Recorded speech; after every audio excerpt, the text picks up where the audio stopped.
Our topic tonight is socialism obsolete? This is what happens when you bring too many papers. Here we go. During the 1980s, the Reagan Revolution, or the Baker Revolution, or the Thatcher Revolution, if you will, moved not just the United States, but Western Europe and parts of the developing world toward a lessening of government control and toward a more free market approach to the economy. Today's headlines, moreover, the elections in Poland, change in the name and outlook of the Hungarian Communist Party, and of course, glasnost and perestroika in the Soviet Union seem to follow the same forging of space for a limited free mechanism within the state-dominated systems. In fact, the Soviet Union right now is receiving the U.S. Federal Reserve Chairman Alan Greenspan for his comments on such a move. Faced by this evidence, then in one degree or the other, all the world seems to be moving toward a capitalist free market system, tonight's topic becomes all the more pertinent. Is socialism obsolete? More provocatively, as it has been hypothesized by Francis Fukuyama in a special issue of the magazine The National Interest, is history at an end? His thesis, as interpreted by Charles Krauthammer, and I'll quote Mr. Krauthammer, according to him, now that the Cold War is over and we have won, now that the rest of the world is bent on adopting Western ideas and institutions, history with its great crusades and wars and ideological struggles is over. The rest of his commentary, a peaceful, rather boring eternity during which mankind, through with fighting, turns the world into one big capitalist bazaar. Well, both of these are provocative issues, and part and parcel with this analysis of socialism's future is of course, a debate over its definition. To both of these controversial issues, I'll now turn to our distinguished panelists. On my right, appropriately enough, Mr. Dinesh D'Souza. Mr. D'Souza has worked as Director of Catholic Liaison for Bush Quayle 88. Before that, he was a senior policy analyst at the White House. He has been managing editor of Policy Review and editor of Prospect magazine. He's written articles for Harper's, Vanity Fair, New York Times, Wall Street Journal, Washington Post, among other publications. And he is the author of 3 books: Before the Millennium, a biography of Jerry Falwell; The Catholic Classics, an introduction to Catholic intellectual tradition; and Letters from the KGB, a novel about Soviet propaganda.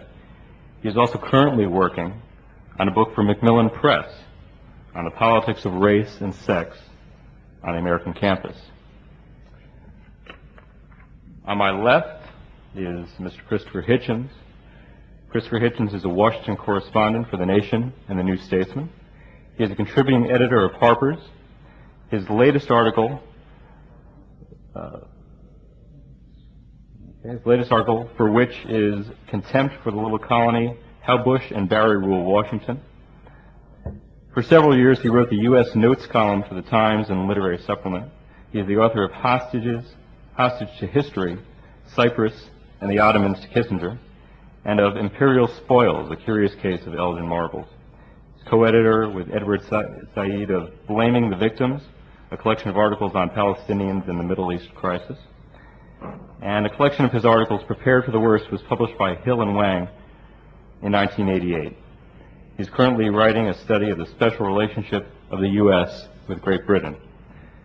Mr. Hitchens has also written for the New York Literary Quarterly Grand Street, for many years for the London New Left Review, and for other publications.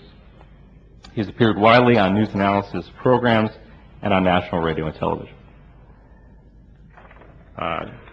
I will turn this over to our participants. A format will be opening remarks, about 15 to 20 minutes, and then we're going to open it up to questions for you, and then have each of the panelists conclude with their concluding and rebutting remarks. So, Mr. D'Souza, if you will start.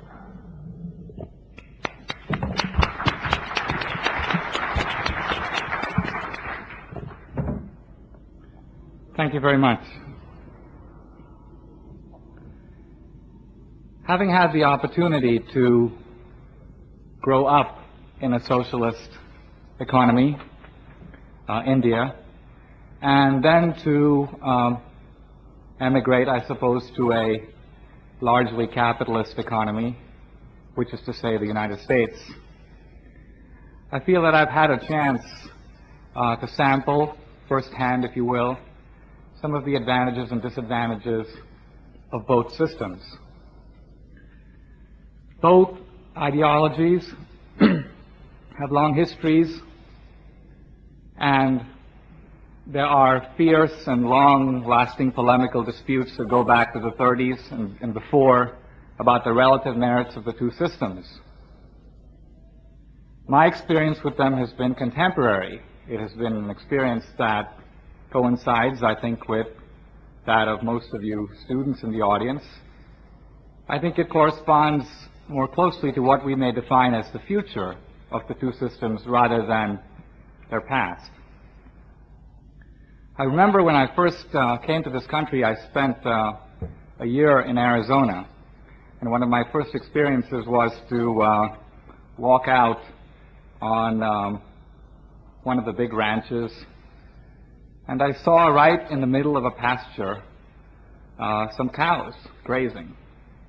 And this was exciting for me because I had grown up in a big city and I wanted to see a little bit of the Wild West. Right in the middle of this pasture there was a huge bull.